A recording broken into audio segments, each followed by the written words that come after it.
Washington, President Donald Trump and his Republican Party are in a party mood as they prepare to enact the most sweeping tax cuts in 3 decades, but analysts warn the country may wake up to a hangover.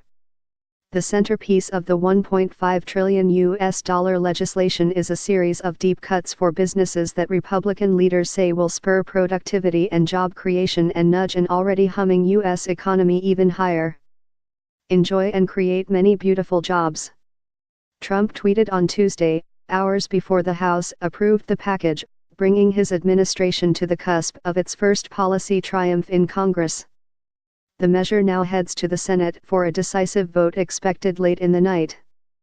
But if history is any guide, some economists say, fiscal realities could soon force the tax plan's proponents to eat their words. In past decades, policymakers have reversed major cuts as deficits ballooned and economic windfalls failed to materialize. The Trump administration estimates the cuts will pay for themselves with tax revenues rising as the economy grows, a hotly contested analysis, of which polls show the public remains skeptical. Yet even outside economists who support the Republican plan do not claim its gains will balance out its costs. It won't pay for itself, but it would be worth the cost, Glenn Hubbard, a former chief White House economist under President George W. Bush, told AFP.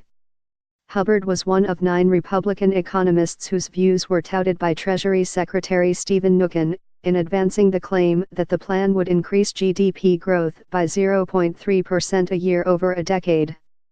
This faced sharp pushback from Democratic economists, including former Treasury Secretary Larry Summers.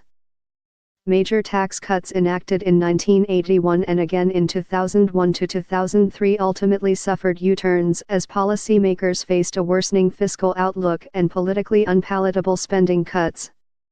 In 1981, President Ronald Reagan's administration oversaw steep tax cuts, including capital investment write-offs for companies, but agreed to reverse some of these the very next year, unnerved by shrinking tax receipts. Still, deficits continued to balloon during the 1980s, with federal debt rising more than 60% or to $2.6 trillion between 1981 and 1988, switching the United States from the world's largest international lender to its biggest debtor.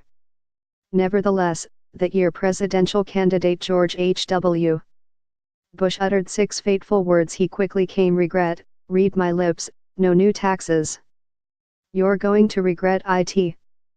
By 1990, with Bush in office, the White House retreated, deciding it had no choice but to accept some painful tax hikes, allowing the top marginal rates and the alternative minimum tax levied on many wealthier Americans to rise, just as the United States was about to slip into recession.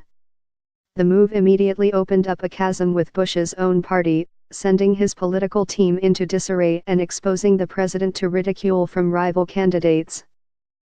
The climb down likely cost Bush re-election in 1992. He probably lost his job because of it, Matthew Gardner, a senior fellow at the Institute on Taxation and Economic Policy, told AFP. The lesson is pretty similar to the lesson that we should have learned in the 80s and again in 2001, if you cut taxes without a flight path to sustainability, you're likely to going to regret it.